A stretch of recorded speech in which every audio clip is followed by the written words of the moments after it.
वालों की गलती है। तुलसीदास जी तो जो लिखे हैं बिल्कुल सत्य लिखे हैं। उसी तरह दास अनिरुद्ध ने जो कहा है उस सब्जेक्ट में, उस संदर्भ में समझाने के लिए वो बिल्कुल सही है।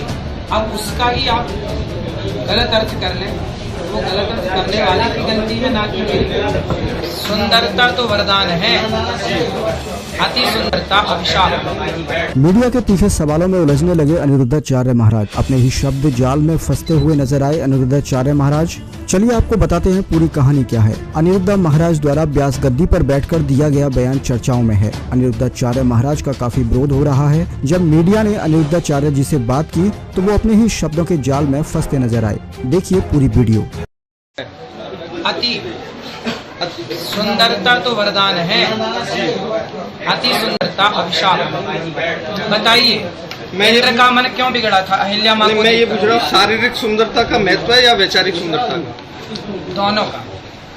दोनों का अपनी अपनी जगह महत्व है। कृष्ण सुदर्शनधारी थे या नहीं थे?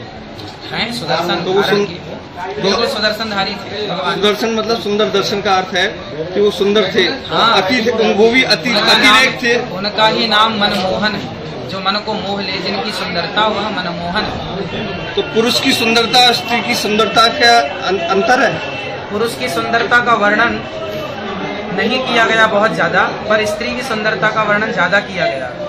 इसलिए यदि कोई स्त्री सुंदर है, इसमें स्त्री का क्या दोष है? नहीं, दोष नहीं है। नारी का सुंदर होना दोष नहीं है, अति की बात है। अति सर्वत्र वर्ग, आप समझिए। सर्वत्र का अभिप्राय सब जगह से है। क्या अति भक्ति भी कष्टदायक है? ना, भक्ति कैसे कष्टदायक हो सकती? अति तो अति है, सब जगह मानी जाएगी। अति भक्ति होगी तो भगवान मिल जाएंगे। मेरा एक प्रश्न है आपसे। आपने कहा था कि सीता माता का हरण इसलिए हो कि वो बहुत सुंदर थी।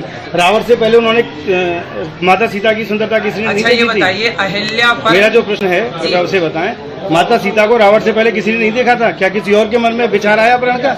किसी अन्य ने तो अपहरण नहीं किया।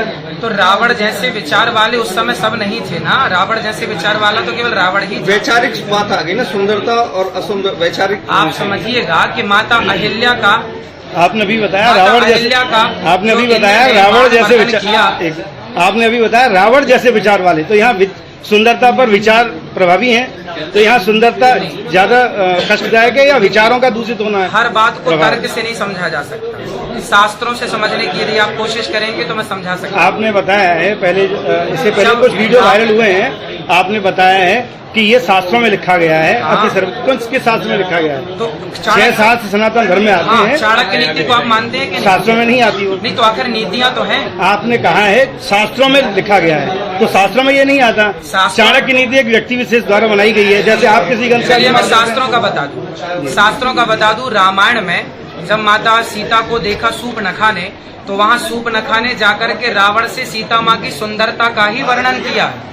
आप पढ़ लीजिए, आप कहें तो मैं अभी आपको पढ़ा दूं। ये एक प्रलोभन का उद्देश्य हो सकता है। हाँ। कि सूर्पनखा का उद्देश्य रहा हो कि वो रावण को तो रावण के मन करे। में जाने का विचार क्यों आया? जब सुंदरता सुनी सूर्पनखा से तब न जाने का विचार आया। रावण का जो मूल उद्देश्य था वो अपने अपमान का बदला लेना था।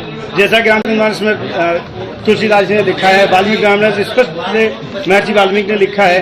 तो उद्देश्य अपमान का बदला लेना था। उस इस प्रकार उसने योजना बनाई, मारी से कहा भी। तो यहाँ केवल सुंदरता पर मोहित होकर के रावण क्या कहना किस तरह से उचित है? भाई एक चीज के देखो अनेक अर्थ होते हैं, है ना। राम जी का अवतार क्यों हुआ? इसके अनेक कारण। एक कारण आपने बताया, एक इन्होंने, एक हमने।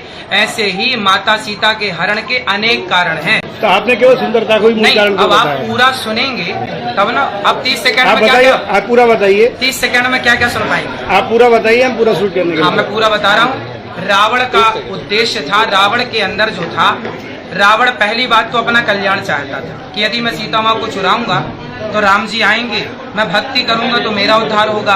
पर यदि राम जी आ गए तो लड़कर सारे राक्षस जातियों का उद्धार हो जाएगा।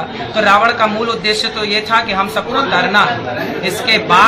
इसके बाद रावण के अंदर कहीं ना कहीं सूर्पनखा की वो बात खटकी कि हाँ ये सुंदर है, जाके देखना तो चाहिए कितनी सुंदर है।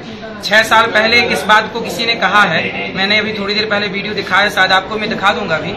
अति सुंदर थी सीता मैया जिसके कारण हरण हुआ, अति अभिमानी था वो रावण जिसके कारण मरण हुआ। समाज में ये बात खूब गाई जाती है। 6 साल पहले की वीडियो में आपको दिखा दूंगा। औरों की साधारण व्यक्तियों के द्वारा कही गई बातें, विद्वान की कही गई बातों में फर्क होता है। बात साधारण नहीं है। बात साधारण होती तो लोग कहते ही क्यों? क्या ये भी सीता माँ के हरण में बहुत सारे कारण हो सकते हैं। मेरा अंतिम प्रश्न है आपसे। जी। व्यासपीठ की अपनी एक मर्यादा बताई गई है। बिल्कुल। तो व्यासपीठ की क्या मर्यादा है, थोड़ा सा हमारे दर्शकों को बताइए कि व्यासपीठ- क्या मर्यादा है व्यासपीठ पर आसन के दौरान किन किन चीजों का ध्यान रखना वैष्णवो चाहिए? विप्रो वेद शास्त्र विशुद्धिकृत दृष्टांत कुशलो धीरो वक्ता कार्योति निष्प्रह, ये वक्ता के लक्षण है। इसमें है दृष्टांत कुशलो धीरो, जो दृष्टांत दे के अपने भक्तों को समझाए। तो मैंने समझाने की कोशिश की। 5 मिनट के वीडियो को आप 30 सेकंड में क्या समझेंगे, पूरा सुनिएगा तो आपकी समझ में आ जाएगी कि वो बात किस संदर्भ में कही गई।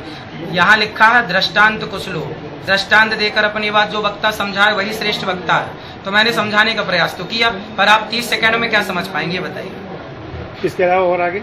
इसके अलावा पूरा जब सुनेंगे तो आप समझ लेंगे। नहीं, आपने कुशलांत तो धीरो, इससे आगे वक्ता कार्योति निष्प्रह हो गई बात, पूरा श्लोक हो गया। दूसरी चीज, जैसे व्यासपीठ व्यास आचार्य विराजमान होते हैं तो क्या कोई उनकी आचार संहिता होती है, किन किन चीजों को उन्हें पालन करना चाहिए?